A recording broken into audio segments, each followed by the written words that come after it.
Sabah,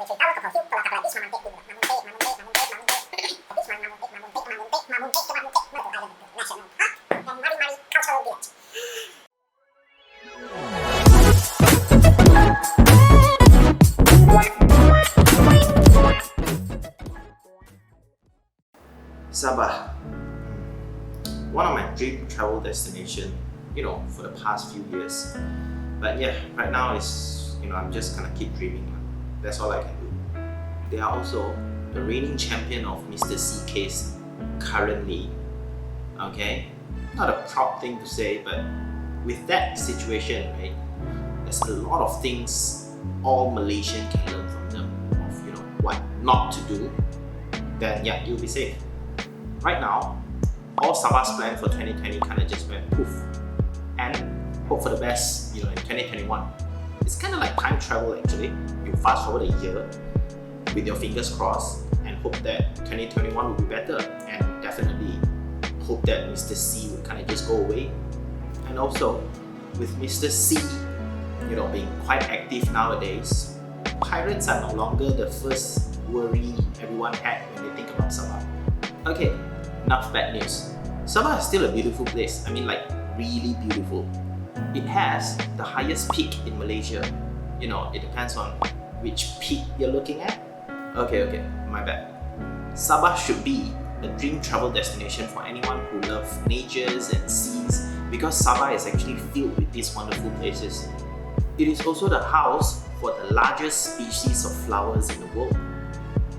Or one might say the nastiest, smell-wise.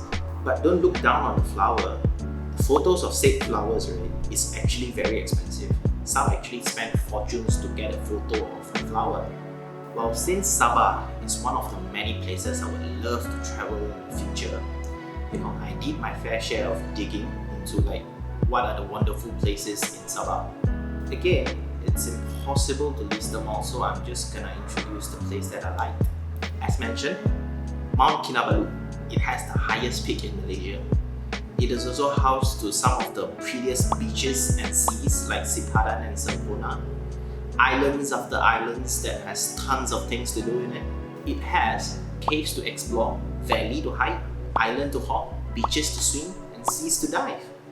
Now, I will try to mention as many places as I can in one breath.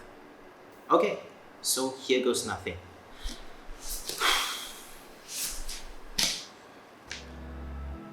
Okay. Sapi Island, Layang-Layang Island, Mount Kinabalu, Mantanani Island, Mataking Beach, Tabin Wildlife Research, Bohibrang Beach, Manukan Island, Point Hot Springs, Signal Hill, Observatory Tower, Gogol Hill, Pulau Kapalai Beach, Mamute Island, Kota Kinabalu City Mosque, Tanjung Aru Beach, Sipadan Island, Sebilo Orangutan Rehabilitation Center, Danau Valley Conservation Area, Gamantong Cave, Kilas Wetland, Kulu Whitewater Rafting, Kinabalu Park, Tutul Island National Park, and Mari Mari Cultural Village.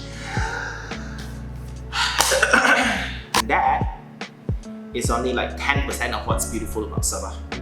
Now, to visit any of the places I mentioned just now requires energy.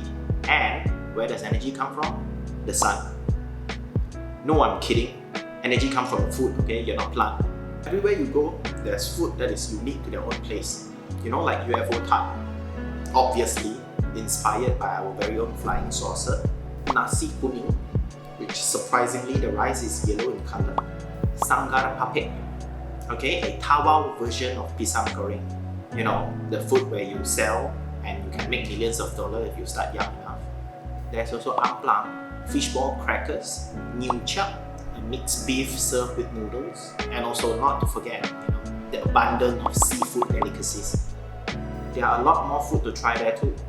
Some might have the same name, but the way it's done is unique to the place. Like laksa, makute, soto, satay, Buford mee, and many more. The one I mentioned just now is more than enough for you to hunt during your travel. And now, storytelling. So, okay, hold on.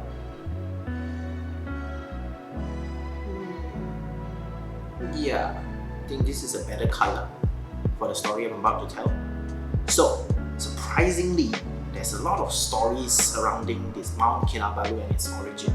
So, I'm gonna tell more than one story today because I like storytelling. The first one is about Kono Hiringan and Umun Sumundu. So there is two deities, Konohiringan and the wife Umun Sumundu. They were believed to be the creators of this universe. While Umun Sumundu shaped the earth, Konohiringan shaped the cloud, the sky and everything above the earth. Upon the completion of their godly task, they sent an eagle named Kondil to fly high in the sky and report on the beauty of the creation. However, dun dun dun, Kondil brought back a news that actually shook Konohiringan's pride. The cloud was too small for the shape of the earth below. Upon learning her husband's shame, Konohiringan set foot again to recreate the earth to match the size of the cloud, and setting Mount Kinabalu or Kinoru Moi at the center of the world to reclaim the husband's pride. The second story is about our giant king, Gayo Nakan. It is about the story of an ancient giant king named Gayo Nakan, which translates to Big Eater. He lives around the area of the mountain, but the people are actually struggling to satisfy Gayo Nakan's big appetite. Upon hearing their complaints, the giant king asked them to bury him alive. I'm not sure how that solves the problem, but he did that, okay? But the people there find it too difficult to bury him, and also they become more and more impatient, as it's very hard to satisfy him. Eventually, the giant king said some magic word, I assume Abacadabra, and buried himself down to the shoulders. Disappointed with the people's failure, the giant king told them that due to their failure, he will still help them during times of war, but they will now be plagued by famine and drought as a punishment. Being remorseful of their poor effort and also being scared of the giant king, the people began to practice sacrificial offering at the wishing pool below Gayo Nakan, which is the giant king's grave.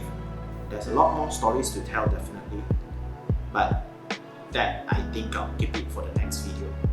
So leave in the comment section below if you want me to tell any more stories, or you have any other place you want me to introduce. So I'll see you in the next video. Bye!